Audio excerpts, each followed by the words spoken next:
आवाज येतो महाराष्ट्रातील सगळ्यांना? तमाम युवकांच्या प्रेरणा असतात. युवा हृदय सम्राट युवराज माननीय युवा सेना अध्यक्ष महाराष्ट्र राज्याचे सन्मान्य माजी पर्यावरण तथा राज्य शिष्टाचार मंत्री शिवसेना नेते श्रीमान आदित्य साहेब उद्धव साहेब ठाकरे यांचा ठीक आहे, आवाज आता कुणाचा? करूया सुरू. सगळ्यांना दिवाळीच्या शुभेच्छा. सुट्टी कशी झाली?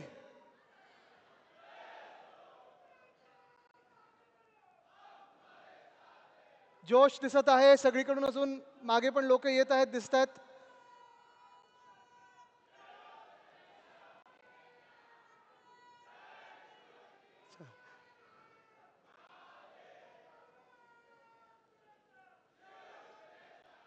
मला वाटतं उद्धव साहेबांना आता कळलं असेल की प्रचार सभेची काही गरज नाही, एवढा जोश दिसतो इथे.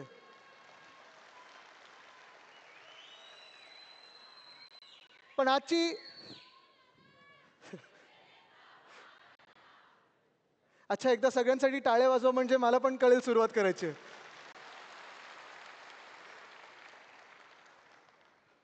दिवाळी झालेली आहे आणि पुन्हा एकदा आपला सण, हक्काचा सण म्हणजे निवडणूक ही कधी येईल ह्याची आपण वाट पाहत आहोत. अर्थात आपण पाहतोय वॉर्ड बाउंड्री बघितले, आपण वॉर्डची रिझर्वेशन बघितले, आपण अनेक जण आपण इच्छुक पण आहोत, मेहनत चालू केलेली आहे, तयारी सुरू केलेली आहे. पण हे सगळं होत असताना मला वाटतं सगळ्यात एक महत्त्वाची गोष्ट जी आपल्याला सर्वांना पाहायची आहे आणि करण्याची आहे ती म्हणजे मध्यंतरी तुम्ही ऐकलं असेल खूप सगळीकडे चाललेलं वोट चोरी, वोट चोरी, वोट चोरी. किती लोकांनी पाहिलं वोट चोरीबद्दल? सगळ्यांनी पाहिलं ना? वोट चोरी म्हणजे निवडणूक चोरी. साधारणपणे मागच्या लोकसभेच्या निवडणुकीनंतर जे महाराष्ट्रभरात वातावरण होतं, देशभरात वातावरण होतं, सगळ्यांना वाटलं होतं की आपलं सरकार येतच आहे. आणि तसं संपूर्ण महाराष्ट्रातच नव्हे तर देशभरात एक सगळीकडे मान्यता होती की आपलं महाविकास आघाडीचं सरकार महाराष्ट्रात येणार आहे. पण नेमकं हेच आहे जे आपण पकडलं नाही, ती म्हणजे त्यांची वोट चोरी. ठीक आहे, काही काही ठिकाणी आपण वोट चोरीमध्ये जे राहुल गांधींनी दाखवलं, सगळीकडे पण पाहतोय, कधी कर्नाटकमधलं असेल, कधी हरियाणामधलं असेल. आणि हे सगळं झाल्यानंतर आपली महाराष्ट्राची विधानसभा निवडणूक ही वोट चोरी पकडण्याच्या आधी जी झाली, त्यानंतर मला जे कोणी भेटायचे ते सांगायचे आदित्य काहीतरी गडबड झालेली आहे, एवढ्या कमी सीटा ह्या महाविकास आघाडीच्या येऊ शकत नाहीत. ज्यांचं सरकार येणार होतं ते विरोधी पक्षात असे बसू शकतात आणि एवढ्या कमी मतधिक्यांनी बसू शकतात, एवढ्या कमी सीटांबरोबर बसू शकतात, हे शक्यच नाही. काही ना काहीतरी गडबड झालेली आहे, काही ना काहीतरी झोल झालेला आहे. मग कोणी बोलत होतं ईव्हीएमची गडबड आहे, कोणी बोलत होतं ते व्हीव्हीपॅट जे आहे त्याच्यात ती काळी काच लावली त्याच्यानंतर त्याची गडबड आहे. आणि ह्या सगळ्या गडबडीमध्ये जेव्हा आपण शोधायला लागलो तेव्हा प्रत्येक मतदारसंघांमधून आपल्याला कळायला लागलं की कुठे ना कुठे ती गडबड आहे. ती गडबड नेमकी आपल्या निवडणुकीच्या यादीमध्ये आहे. हीच मी तुम्हाला आज एक उदाहरण दाखवणार आहे, कारण तुम्हाला सगळ्यांना आज इथे जे बोलवलेलं आहे ते एवढ्यासाठीच बोलवलेलं आहे की निवडणुका जेव्हा येतील आपले अनेक लोक जे इच्छुक असतील, अनेक लोकांना जे इच्छुक यासाठी असतील की आपला उमेदवार जिंकायला पाहिजे, आपली मशाल जिंकली पाहिजे, शिवसेना उद्धव बाळासाहेब ठाकरे पक्ष हा पुन्हा एकदा मुंबई महानगरपालिकेत सत्तेवर आला पाहिजे, ही सगळ्यांची इच्छा आहे. लढाईची ताकद आहे, जिद्द आहे, हिम्मत आहे. पण ही लढाई फक्त प्रचारातून होणार नाहीये, ही लढाई फक्त आता बॅनरवर होणार नाहीये, ही लढाई फक्त आता काही मोठ्या सभेंमधून होणार नाही, काही मोर्चांमधून होणार नाही. ते तर आपल्याला करायला लागणारच आहे. 1 तारखेचा मोर्चा आपला आहेच. पण ही लढाई ज्या मिनिटाला आपल्या हातात ड्राफ्ट रोल येईल ह्या महानगरपालिकेच्या निवडणुकीचा, तिथपासून सुरू होणार आहे. मी आज एक छोटं प्रेझेंटेशन देते आपल्या सर्वांना, कारण आपल्याला कळलं पाहिजे की जेव्हा आपण सांगतो की ड्राफ्ट रोल, आपण प्रत्येक जण गटप्रमुखांना सांगत असतो, आपण सगळे उपशाखा प्रमुख म्हणून पाहत असतो की यादीचं वाचन झालं पाहिजे, यादीचं वाचन झालं पाहिजे. मला वाटतं मागच्या डिसेंबरपासून आत्तापर्यंत उद्धव साहेबांनी अनेक अशी फ्लाइंग स्क्वॉड्स पाठवलेत. कधी स्थानिक लोकाधिकार समितीचे असतील, कधी आपले निरीक्षक येतात, कधी उपनेते येतात.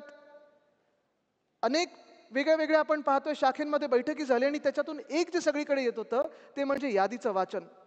किती शाखेंमध्ये यादीचं वाचन सुरू झालं जरा हात वरती करून मला दाखवा. सगळे करत आहेत ना? वरचे लोक करतात की नाही? वरचे हात वरती नाही येतात आहे ना? पण वरती वरती करते की खोलावर जात आहे? खोलावर जातं ना.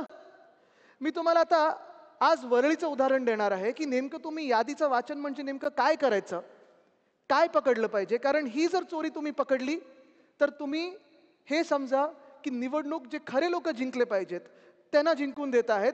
नाहीतर जे बोगस सरकार निवडणूक आयोगाच्या आशीर्वादाने आपल्या डोक्यावर बसवलेलं आहे, हेच सरकार पुन्हा एकदा चालत राहील. तुम्ही ठरवायचं आहे की ही वोट चोरी पकडायची आहे की नाही.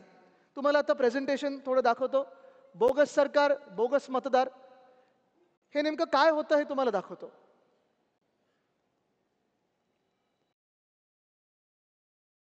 वरळी मतदारसंघ आहे जिथे तुम्ही आज बसलेला आहात. वरळीमध्ये लोकसभेच्या मतदानाच्या यादीमध्ये साधारणपणे 2,52,970 लोक होते. तेच विधानसभेमध्ये किती झाले? 2,63,352. ठीक आहे, आम्ही समजू शकतो काही नैसर्गिक वाढ झाली असेल. आपली लोकसभेची निवडणूक कधी होती? मे महिन्यात. विधानसभेची कधी होती? ऑक्टोबरमध्ये. ह्या 4 महिन्यांमध्ये कदाचित वाढ झाली असेल, कारण आपली जी शेवटची यादी आली होती लोकसभेची ती एप्रिलच्या आसपास होती आणि विधानसभेची ही ऑक्टोबरमध्ये आली होती. इथे हा अच्छा, याला एक मिनिट, तिथे कोणीतरी हे जरा रिमोटचं. हा, आता तुम्ही पाहिलं असेल जी मी ती वाढ बोलत आहे, साधारणपणे वरळी मतदारसंघामध्ये लोकसभेपासून विधानसभेपर्यंत 16,043 लोकांची वाढ झालेली आहे. कदाचित आपणही नोंदवले असतील, काही जेन्युइन मतदार आले असतील, काही नवीन मतदार असतील, काही 18 वर्षाचे झाले असतील. ही वाढ आपण समजू शकतो. आणि डिलीटेड मतदार जे आहेत ते 5,661 आहेत. पण ही मतदारसंख्या जी वाढली होती त्याच्यात जेव्हा आम्ही अभ्यास करायला लागलो, ज्या खोलावर गेलो की खरोखर एवढे मतदार वाढलेत का, खरोखर एवढे मतदार डिलीट झालेत का, कोण आहेत हे डिलीटेड मतदार, हे वाढलेले मतदार कोण आहेत, हे पाहिल्यानंतर आपल्याला दिसतं साधारणपणे 19,333 मतदार 2 लोकांनी ह्या यादीवर अभ्यास केल्यानंतर पकडलं जात आहेत की हे 19,333 मतदार हे गडबडीतले आहेत. ह्यांना आम्ही अनॉमली बोलतो, स्टॅटिस्टिक्समध्ये ह्यांना अनॉमली बोलतात. म्हणजे काहीतरी कुठेतरी गडबड आहे. ही कुठची गडबड आहे आणि कुठची गडबड नेमकी आपण पकडली पाहिजे ह्याचं आता तुम्हाला उदाहरणं देतो. एक जबरदस्त उदाहरण आहे. नरहरी कुलकर्णी हे वोटर लिस्ट 196 मधले आहेत. लोकसभेच्या फोटोवर आपण सगळे ब्लर केलेले आहेत. फोटोग्राफ सगळ्यांचे थोडे भुरकट केलेले आहेत, कारण कोणालाही प्रायव्हसीचा प्रॉब्लेम नसावा म्हणून आपण फोटोग्राफ्स थोडे भुरकट केलेले आहेत. ते फोटोग्राफ्स आपल्याकडे आहेत, मतदार यादी पण आहे. पण हेच तुम्ही बघा, जे साधारणपणे लोकसभेमध्ये ही व्यक्ती नरहरी कुलकर्णी डिलीटेड होती. का डिलीटेड होती? कारण मृत झाली, डेड झालंय असं त्यांनी सांगितलं. हीच व्यक्ती यांनी पुनर्जन्म घेतला सेम नावानी आणि मतदान केलं येऊन विधानसभेमध्ये. बरं, आम्ही ह्यांच्या घरी गेलो, चेक करायला गेलो, साधारणपणे खरोखर आहेत नाही आहेत काय, कारण हे दिसलं की डेड आहे. पण ही मतदार यादी बदललेली आहे, तुम्ही पाहू शकता. आणि इपिक नंबर हा वेगळा झालेला आहे. म्हणजे पुन्हा एकदा ह्यांचं कोणीतरी रजिस्ट्रेशन नव्याने केलेलं आहे. जी व्यक्ती आता नाही आहे तिचं रजिस्ट्रेशन पुन्हा एकदा केलेलं आहे. नावात थोडं स्पेसिंगमध्ये बदल केलेला आहे, इपिक नंबर वेगळा दिलेला आहे, यादी वेगळी केलेली आहे आणि ह्यांनी जाऊन विधानसभेत मतदान केलेलं आहे. मतदान झाल्यानंतर पुन्हा या व्यक्तीला यादीतून काढलेलं आहे. हे पहिलं उदाहरण आहे. म्हणजे ह्याचा अर्थच हा आहे की साधारणपणे जेव्हा आपण गटप्रमुख म्हणून असू किंवा उपशाखा प्रमुख म्हणून असू किंवा कुठचेही पदाधिकारी म्हणून असू, जेव्हा आपण प्रत्येक यादीचा अभ्यास करायला बघतो, आपली जबाबदारी जी आपल्याला उद्धव साहेब नेहमी सांगत असतात की निवडणुकीत माझी जबाबदारी काय, तर गटप्रमुख म्हणून असेल, उपशाखा प्रमुख म्हणून असेल, माझी जबाबदारी म्हणजे माझी यादी तेवढीच बघायची. त्या 1200 आणि आज तर पुन्हा एकदा ते इलेक्शन कमिशनच्या प्रेस कॉन्फरन्समध्ये तुम्ही पाहिलं असेल की 1200चीच यादी असणार आहे. हे 1200 लोकांमध्ये मी किती लोकांना ओळखतो, ह्या किती लोकांमधून किती लोक आता जिवंत आहेत, किती लोकांचं मृत्यू झालेला आहे, ह्या मृत्यू झालेल्या लोकांमधून किती लोकांना रजिस्टर केलं आहे, हे देखील आपण पाहणं गरजेचं आहे. दुसरं म्हणजे मतदाराचं नाव आणि त्याच्या वडिलांचं नाव हे सेम टू सेम आहे. आता पहा तुम्ही, विठ्ठल झाड, विठ्ठल रामचंद्र झाड 108 यादीतले आहेत. राजा कुप्पूर स्वामी एकच आहे. सुलेमान मोहम्मद रजाक सेम आहे. पुन्हा एकदा यांचे सगळ्यांचे फोटो आपण भुरकट केलेले आहेत, कारण आपल्याला कोणाला प्रायव्हसीमधून त्रास द्यायचा नाही आहे. पण हे देखील तुम्ही पाहिलं पाहिजे, जेव्हा यादी आपण पाहतो, असे आपल्याला वरळी मतदारसंघांमध्ये 502 मतदार सापडलेले आहेत. म्हणजे वडिलांचं नाव पण तेच आहे किंवा रिलेटिव्हचं पण नाव तेच आहे आणि स्वतःचं पण नाव तेच आहे. हे तर ठळकपणे आपल्याला एक यादी वाचनमध्ये जी आता यादी येईल त्याच्यात तुम्हाला दिसेल, ही यादी सगळ्यांकडे आहे ऑलरेडी. तर त्याच्यात हे तुम्ही पाहिलं पाहिजे की किती अशी नावं आहेत जी साधारणपणे सेम टू सेम आहेत. आता हे भलतंच प्रकार आहे. मतदाराचं नाव आणि वडिलांचं नाव, पुरुष मतदार घेतलेत आपण, कारण महिला मतदारांच्या वडिलांचं नाव बदलतं किंवा पतीचं नाव त्याच्यात येतं. पण हा जर प्रकार पाहिलात तुम्ही, ह्यांचं नाव काय? गिरीश गजानन म्हात्रे. वडील कोण आहेत? भांजी पटेल. चांगलंय, म्हणजे कोणीतरी आपल्या राज्यात गुजरातमधून येऊन मराठी झालं, चांगलंय.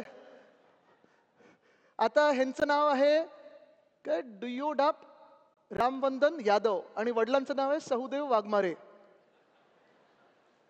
ह्यांचं नाव आहे संतोष कुमार सरोज आणि वडिलांचं नाव आहे राधेश्याम.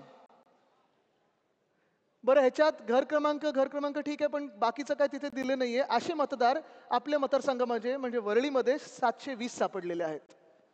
हे देखील आपल्याला दिसणार आहे. एक यादी झलक मारली आपण, एकदा पाहिला आपण की वडिलांचं नाव काय आहे किंवा पतीचं नाव काय आणि स्वतःचं नाव काय, हे जर पाहिलं तर असे पुन्हा एकदा आपल्याला कितीतरी मतदार दिसतील जे असे घोळ केलेले मतदार आहेत. आता हा एक भन्नाट प्रकार झालेला आहे. आपण जागतिक पातळीवर ह्याला वोकिझम बोलू शकतो की तुम्ही ठरवता तुमचे प्रोनाऊन काय आहेत, दे, देम, हिज, हर वगैरे. पण इथे ऑपरेशनच्या बिना स्त्रीलिंगचं पुलिंग केले, पुलिंगचं स्त्रीलिंग केले. गौरी गगन गुप्ता, परत फोटोज आपण थोडे भुरकट केलेले आहेत, लिंग पुरुष. इथे तेजश्री दिलीप हडकर, लिंग पुरुष. असे 643 मतदार आपल्याला आपल्या विधानसभेत सापडलेले आहेत. आता कदाचित हा पुन्हा एकदा निवडणूक आयोग सांगू शकतं की हा एरर आहे, टायपिंग मिस्टेक आहे, चूक झालेली आहे. पण ही जबाबदारी खरं तर निवडणूक आयोगाची आहे. जेव्हा आपण मतदानाला जातो तेव्हा सगळे असे पाहत असतात आपल्याकडे की तुम्ही कोण, तुमचं नाव काय, तुम्ही हे दाखवा, ते दाखवा. मग हे तुम्हाला दिसत नाही निवडणूक आयोगाला. आणि म्हणून आता जबाबदारी जी निवडणूक आयोग जे करत आहे ते आपल्याला पण काम करायला लागणार आहे, कारण निवडणूक आयोग हे भाजपचं काम करतं. मग निवडणूक आयोगाचं काम कोणी करायचं? आपण करायला पाहिजे. तर हे असे मतदार जे आहेत असे देखील तुम्ही पाहिले पाहिजेत, पकडले पाहिजेत. 643 मतदार आहेत. No EPIC number. मला तुम्ही सांगा इथे किती लोक आहेत ज्यांनी गेल्या काही निवडणुकांमध्ये मतदान केलेलं आहे? सगळे आहेत? निवडणुकीचे कार्ड तुमच्याकडे आहे? घरी सगळ्यांकडे आहे? त्याच्यावर इथे जो एक नंबर येतो एपिक नंबर, तो प्रत्येकाकडे आहे ना? आता तो एपिक नंबर नसेल तर गडबड तर होते. असे एपिक नंबर नसणारे देखील नावं प्रत्येक यादीत घुसवलेले आहेत. हे लोक कोण आहेत, कुठून आले, का एपिक नंबर ह्याच्यावर नाहीये? कारण आम्ही जेव्हा विचारलं तिथे निवडणूक आयोगामध्ये तर त्यांनी सांगितलं नाही, आम्ही सगळ्यांना एपिक नंबर देत आहे, काही अशी गडबड असेल तर आम्हाला सांगा. मग ही गडबड पकडणार कोण? असे वरळीत 28 सापडले आपल्याला ज्यांचे एपिक नंबर नाहीयेत. आता हे पहा तुम्ही, duplicate name in voter list, same epic. Epic number same आहे, सगळं सेम आहे, पूर्णपणे सेम, पण त्याच वेगळ्या वेगळ्या यादींमध्ये एका यादीमध्ये सेम टू सेम नावं, कुठे छोटासा इकडे तिकडे बदल केलेला आहे. म्हणजे डुप्लिकेट असे किती मतदार असतील, किती मतदार कार्ड बनले असतील हे तुम्ही पाहिलं पाहिजे. असे 133 मिळालेले आहेत जे डुप्लिकेट नावं आहेत, सेम टू सेम आहे. म्हणजे हे आता पार्वती प्रदीप कुमार सोलंकी, हा एपिक नंबर सेम आहे, हा एपिक नंबर सेम आहे, सगळं काही सेम आहे. पण हे दोनदा आलं यादीमध्ये, दोनदा आलेलं आहे. म्हणजे कदाचित 2 लोक जाऊन मतदान करू शकले असतील यांच्या नावावर. असे 133 लोक आपल्याला सेम टू सेम सापडलेले आहेत. आता हे आहे सेम पर्सन डिफरंट एपिक. म्हणजे एका व्यक्तीचं दोनदा किंवा तीनदा मतदानाचं कार्ड बनवलेलं आहे, पण वेगळे वेगळे एपिक नंबर आहेत. आता तुम्ही उदाहरण म्हणून पाहायचं थोडं. आता हे उदाहरण खूप महत्वाचं आहे. हे उदाहरण जर तुम्ही पाहिलं तर ही अनया सहानी, बाकी सगळं जर तुम्ही पाहिलं किरण साहनी नाव, आईचं नाव किरण साहनी, हे दोन्ही बरोबर आहे.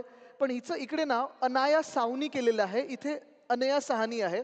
फोटो दोघींचा सेम आहे, आता मी भुरकट केलेला आहे, पण सेम टू सेम फोटो. जुळी आहेत का आम्हाला माहिती नाही, पण सहानी सावनी कसं बदललं माहित नाही. घराचा पत्ता सेम आहे, सगळं काही सेम आहे.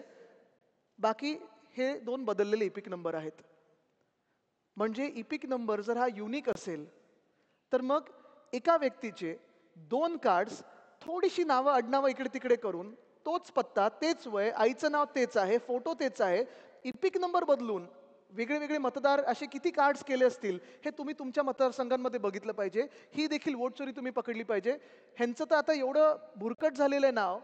कारण अजून एक तुम्हाला सांगतो, निवडणूक आयोगाचा जो रोल आहे तो एक तर मशीन रिडेबल नाहीये, तो तुम्हाला कन्वर्ट करायला लागतो. दुसरं म्हणजे तो एवढा भयानक प्रकारे त्यांनी दिलेला आहे, एवढं काही किचकट करून ठेवलेलं आहे की प्रिंट जरी काढली तरी तुम्हाला वाचता येतं नाकी नऊ येतात, असं त्यांनी हे सगळं काम करून ठेवलेलं आहे. ही चोरी देखील फार महत्वाची आहे. कुठे तुम्हाला सिमिलर स्वतः फोटो दिसत असेल हे पकडणं तुम्ही गरजेचं आहे.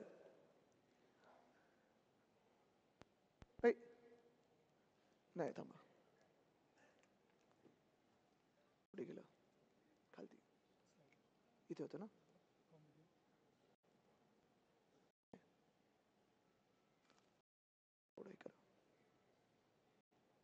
नाही घाबरू नका, निवडणूक आयोग इथपर्यंत पोहोचला नाहीये.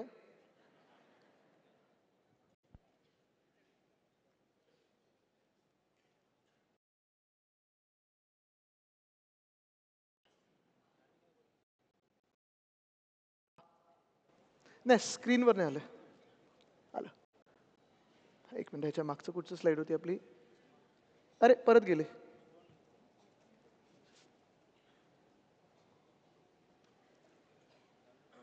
नाही ह्याच्यावर नाही आले. No EPIC. आता हे मतदार झाले आपले. नो एपिकचं दाखवलं मी, हे पण दाखवलं, हे पण दाखवलं. आता हे सगळ्यात महत्वाचं आहे. आत्तापर्यंत तुम्ही पाहिलं असेल की आपण वेगळी टेक्नॉलॉजी वापरून, वेगवेगळे सॉफ्टवेअर वापरून जे नावांमध्ये गडबड आहे, जी इपिकमध्ये गडबड आहे, जे ॲड्रेसमध्ये गडबड आहे, हे सगळं आपण पकडू शकलेलो आहे. पण आत्तापर्यंत एकच सॉफ्टवेअर आहे इरोनेट नावाचं, मला वाटतं त्याचं नाव इसीनेट केलेलं आहे, जे स्वतः निवडणूक आयोगाकडे आहे. ते एक गोष्ट पकडतं, ते म्हणजे फोटोचा प्रॉब्लेम. फोटोचा प्रॉब्लेम हे किती याद्यांमध्ये आहे, किती लोकांच्या मतदान कार्डवर आहे, हे अजून आपण पकडू शकत नाही. त्याला आपल्याला यादी वाचनच करायला लागतं. आणि म्हणून इथे आपला आकडा कुठचा आलेला नाहीये. हे फोटोज इथे भुरकट केले नाहीयेत, हे असेच फोटो आहेत. आता मला तुम्ही सांगा, जर तुम्ही पोलिंग एजंट म्हणून बसला असाल आणि हे कार्ड तुमच्या समोर आलं, कोण आहे त्या भूमिका पाटकर नावाच्या, काय पाहणार आहे तुम्ही याच्यात? एक फोटो असा आहे आपल्याकडे, ते आहे त्या कुठेतरी पुढे याच्यात एकाचं नाक दाखवलंय. पण हे असे जे आहेत प्रकार, हे प्रकार तुम्हाला सहज एका यादीमध्ये नजर टाकल्यानंतर असेच पकडता आले पाहिजेत. कारण जिथे फोटो तुम्हाला ओळखताच येत नाहीये, काय आपले पोलिंग एजंट बसून पकडणार आहेत तिथे? बरं, ह्याचा आकडा पण नाहीये. म्हणजे जो पहिला आकडा मी बोललो ना स्टॅटिस्टिकल अनॉमलीचा 19,333, हा आकडा फोटो जिथे नाही आहेत किंवा फोटोची गडबड आहे हे सोडू नये. म्हणजे असे अजून जर पकडले तर साधारणपणे वरळीच्या मतदारसंघामध्ये जी गडबड आहे, जे मतदार यादीमध्ये गडबड आहे, तो आकडा 22,000 ते 23,000 पर्यंत पोहोचू शकतो. 22,000 ते 23,000 हा कमीत कमी आकडा बोलतोय. हा आकडा अजून आम्हाला पकडायचा आहे, त्याचं यादीचं वाचन सुरू आहे. जसं हा प्रॉब्लेम आहे तसं पुढचा आहे की फोटोच नाहीये, हे देखील तुम्ही पाहिलं असेल. आता हे अमित लाल बहादूर यादव जे आहेत, वडिलांचं नाव लाल बहादूर वगैरे, हे सगळं ठीक आहे, पण इथे फोटोच नाहीये. हे पण तुम्ही पाहिलं पाहिजे. कारण इथे एपिक आहे, ठीक आहे, मतदार यादी कुठची आहे हे पाहिजे, हे सगळं आहे, पण फोटो नसेल तर तुम्ही ओळखणार कसं आहे ना? हे तर पाहिजे आपल्याला. तर हे देखील तुमचं लक्ष असणं गरजेचं आहे. आता हे बघा, हे वरळीतले 2 मतदार आहेत. कोण पकडू शकणार आहे? हे तर एवढं युनिक आहे. इथे तर 3 भाषांमध्ये लिहिलंय. ही भाषा इंग्लिश आणि मराठी. एका कार्डवर 3 भाषा आहेत. आम्ही जेव्हा निवडणूक आयोगाकडे गेलो होतो, सगळेच आम्ही होतो. मग त्याच्यात उद्धव साहेब होते, राज साहेब होते, आम्ही सगळे बाकीचे पण नेते होते, जयंत पाटीलजी होते, पवार साहेब होते. आम्ही त्यांना विचारलं की असे जर असतील मतदार कार्ड, हे कारण अनेक आहेत, पूर्ण मुंबईमध्ये असे अनेक मतदार वोटर कार्ड्स आहेत, त्यांना आपण विचारलं की हे नेमकं काय गडबड आहे, हे कसं इथे येऊ शकतं? ते बोलले, सर नाही, बॉर्डर एरिया असेल तर ते कार्ड इकडचे तिकडे होऊ शकतात. बॉर्डर आपली कोणाबरोबर आहे? वरळी का तिकडच्या बॉर्डर बरोबर आहे? इथून 12 नॉटिकल माईल बाहेर गेलं तर तुम्हाला इंटरनॅशनल बॉर्डर लागेल. मग आफ्रिकेमधले कुठचे देश लागतात वगैरे हे पाहायला लागेल. पण ही भाषा कशी येऊ शकते? आणि ही जी गडबड आहे ही देखील तुम्ही पकडली पाहिजे. ही देखील निवडणूक आयोगाने सुधारणा करणं गरजेची आहे.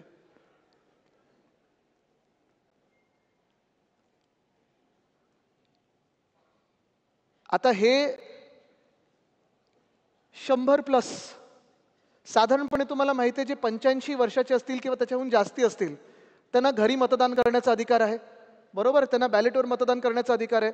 आपण उमेदवार म्हणून त्यांच्या घरी जातो, आशीर्वाद घेतो, आपल्यासोबत एक पोलिंग एजंट जातो, त्यांच्या मतदानाच्या दिवशी देखील आपली यंत्रणा त्यांच्यासोबत असते, बाकी सगळ्या पक्षांची असते. साधारण आपल्याला माहिती असतं की आपल्या मतदारसंघामध्ये 85+ वयाचे किती लोक आहेत आणि हे आपल्याला कळतंच. पण ही जेव्हा मी यादी पाहत होतो, हे परत मी चेहरे बुरकट केलेले आहेत कारण मला कोणाचेही चेहरे याच्यात दाखवायचे नाही आहेत, पण हे जेव्हा आपण करतो तेव्हा 100 वर्षाहून जास्ती जगणारे वरळीमध्ये 113 मतदार आहेत. ही माझी पुढच्या निवडणुकीसाठी ॲडव्हर्टाईज होणार आहे. कोणाला चांगलं जीवन जगायचं असेल, 100+ जगायचं असेल, वरळीत या. हे मी आता ही आयडिया बिल्डरांना पण देणार आहे. इथे सगळ्या ज्या स्कीम चालू आहेत, फ्लॅट चांगले विकायचे असतील तर हेच वापरा. पण हे इथे थांबत नाही. थोडा आनंद व्यक्त केला आम्ही, चला चांगलं आपला मतदारसंघ फिट इंडियामध्ये बसतो. थोडी चौकशी केल्यानंतर हे मतदार जे आहेत, ह्या शालिनी पार्टे ह्या 2000 साली गेलेल्या आहेत. हे कोण? दिनदेश्री तिवारी हे 2007 मध्ये गेलेले आहेत. कृष्ण अडवाणी म्हणजे ते हे नाहीत, हे ॲड्रेसच रॉंग आहे. हे 95 म्हणजे 5 वर्षाचा मी होतो तेव्हा हे गेलेत. आता मी 35 वर्षाचा असताना निवडणूक लढलो तर यादीत आलेले आहेत. हे 2021 मध्ये गेलेले आहेत. हे अशी यादी ही निवडणूक आयोगाने आपल्या महाराष्ट्रात आणली आणि मतदान करून घेतलेलं आहे. असं हे बोगस सरकार आपल्या डोक्यावर बसलंय. पण एक आहे की ह्या यादीप्रमाणे किती लोकांनी ह्यांच्या नावावर मतदान केलं असेल ही गंभीर बाब आहे, ही आपण लक्षात घेणं गरजेचं आहे. आता चला मी एका बाजूला समजू शकतो की खूप वेळा काही कारण निवडणूक आयोग देईल की तुम्ही हे सुधारलं नाही, ते सुधारलं नाही, असं करायला पाहिजे, तसं करायला पाहिजे. पण हा जो घोळ आहे हा नुसतं एरर नाही आहे, हा फ्रॉड आहे, हा वोटिंग फ्रॉड आहे, हा निवडणुकीतला फ्रॉड आहे. House number not properly mention. आता तुम्ही बघा हे सगळे मतदार, इथे 67 मतदार जे आहेत ते घर क्रमांक काय दाखवलंय?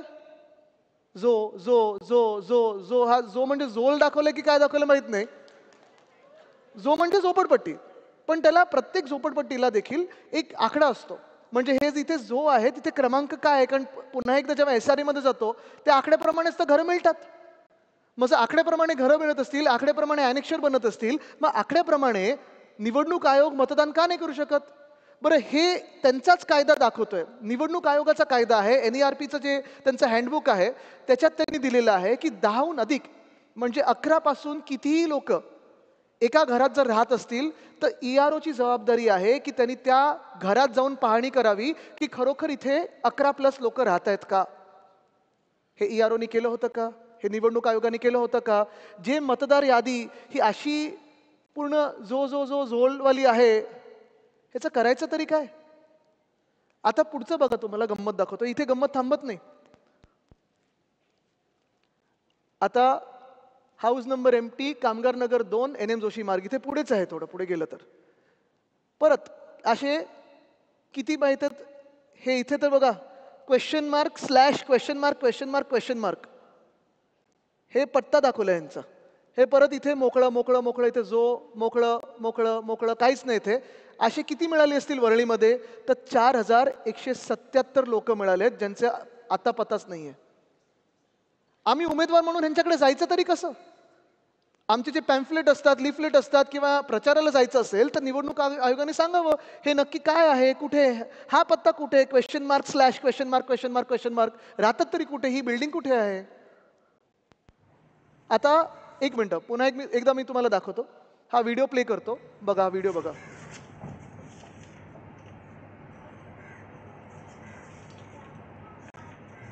लाईट बिल आहे बघा ते. ठीक आहे, व्हिडिओ पाहिला सगळ्यांनी? किती लोक राहू शकतात त्याच्यात?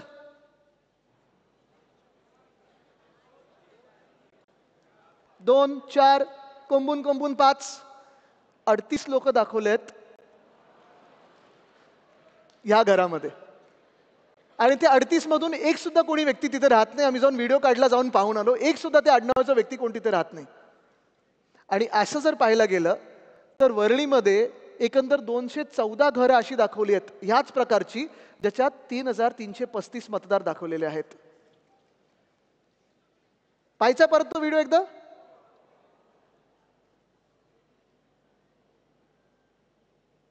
हे ठीक आहे, हे आणि ह्या घरामध्ये आहे. आता पुढचा फ्रॉड तुम्हाला दाखवतो. इथे साधारणपणे 48 मतदार दाखवले होते. ॲड्रेस पत्ता काय दाखवला असेल? घसीटाराम हलवाई म्हणून एक दुकान दाखवलं. त्याच्यावर 48 मतदार नोंदवलेले आहेत. पहिली गोष्ट म्हणजे दुकानावर तुम्ही कोणाचं रहिवासी म्हणून नोंद करूच शकत नाही, त्याच्यावर रेसिडेन्सी म्हणून तुम्हाला मतदान मिळू शकत नाही. पण गंमत अशी आहे की हे सगळे माहिती काढत असताना आम्ही जेव्हा इथे गेलो घसीटाराम हलवाईमध्ये थोडी हलवाई घ्यायला गेलो, तेव्हा आत्ताची परिस्थिती अशी आहे आणि हे दुकान 10 वर्षापूर्वीच कोणीतरी तोडून मोकळं होऊन पुढे गेलेलं आहे. तिथे एक सुद्धा ही व्यक्ती राहत नाही 48 मधून. सगळ्यांचं नाम घसीटाराम हलवाई इथे दाखवलेलं आहे. असे किती असतील? किशोरीताई, आपण कधी गेले तिथे हलवाई खायला? स्नेहलताई बसलेले आहेत, तुमच्या बाजूलाच आहे. आणि नंतर हे सगळं झाल्यानंतर पुन्हा एकदा तुम्हाला सांगतो की आत्ताची म्हणजे विधानसभेनंतर जी नावं डिलीट झालेली आहेत ती प्रत्येक महिन्यात निवडणूक आयोगाच्या वेबसाईटवर वॉर्ड वाईज आता आहेत, विधानसभेच्या वॉर्ड वाईज बरोबर आहेत. तिथे डिलीटेड नावांमध्ये आपण पाहिलं पाहिजे की आपले कार्यकर्ते कोण आहेत, आपल्या परिवारामधलं कोण आहे, आपल्या मित्रांमधलं कोण आहे. कारण साधारणपणे जर आपण पाहिलं तर वरळीमध्ये विधानसभेनंतर 1200 मतदार हे आत्ता कापलेले आहेत. हे आम्ही कुठून सगळे एक एक पॅरामीटर्स घेतले होते? तर हे काही आपण हवेतून निर्माण नाही केलेले आहेत, हे स्वतःच्या मनातलं काही नाही आहे. ही जी 17ची लिस्ट आहे, 17ची यादी आहे, ही निवडणूक आयोगाच्याच NERPच्या हँडबुकमधली आहे की असं असं काही असेल तर ह्याला गडबड आहे, हे तुम्हाला शोधणं गरजेचं आहे. ही यादी मी सगळ्या आपल्या शाखेंमध्ये देईनच, सगळ्या उपशाखा प्रमुख आणि गटप्रमुखाच्या हातात देईन. या यादीप्रमाणे जरी तुम्ही पाहिलत ना, ह्याच्यातून 3, 4, 5 जरी तुम्हाला काही सापडले तर मुंबईत तुम्हाला म्हणजे आता जर वरळीतच एवढे असतील तर मुंबई पाहिलं तर लाखो मतदार तुम्हाला असे सापडतील की जे तिथे मतदार म्हणून येणंच चुकीचं आहे किंवा ती लोकच नाही आहेत तिथे. साधारणपणे ह्याच्यात फोटो असेल किंवा नावाचं असेल, हे सगळं आपण पाहणं गरजेचं आहे. म्हणून पुढचा आपला जो होमवर्क आहे मुंबई पुन्हा एकदा जिंकण्यासाठी, कारण तुम्हाला सांगतो ह्याच्यात ही गंमत म्हणून आपण पाहू शकतो, एक साधारणपणे आपल्याला काम म्हणून पाहू शकतो. आता उद्धव साहेबांना आपल्याला काहीतरी काम द्यायचंय, निवडणुकीच्या आधी व्यस्त ठेवायचंय, आदित्यला काहीतरी तुम्हाला काम द्यायचंय म्हणूनही आपण पाहू शकतो. आणि असं जर पाहिलं तर ठीक आहे, व्यस्त ठेवायला खूप काही गोष्टी आहेत, पण ही जी 4-5 गोष्टींची यादी दिलेली आहे, जर खरोखर आपण आत्तापासून, आता दिवाळी झालेली आहे, ह्या पुढच्या दिवसापासून म्हणजे उद्यापासून प्रत्येक शाखेनी 1200ची यादी काढली, प्रत्येक आपली जी वोटिंग लिस्ट आहे गटप्रमुखांनी त्यांची जी यादी असते तेवढीच जर काढली आणि ह्या 5 गोष्टी बघितल्या की मला नावं डुप्लिकेट किती वाटतात, ह्याच्यात डेड मतदार कोण आहेत, मृत मतदार कोण आहेत, पण कदाचित मतदान करायला येतील, म्हणजे बाकी काही ह्यानी नाही, पद्धतीने नाही, ते गद्दारवाले आणतात तसं नाही, खरोखर किती आहेत आणि किती मतदान म्हणून रजिस्टर आहेत, किती लोकांचे फोटो नाही आहेत, किती लोकांचे पत्ते नाही आहेत आणि किती लोकांचे वेगळे पत्ते म्हणजे वेगळ्या पत्त्यांवर वेगळ्या लोकांचं एका पत्त्यावर लिहिलेलं आहे.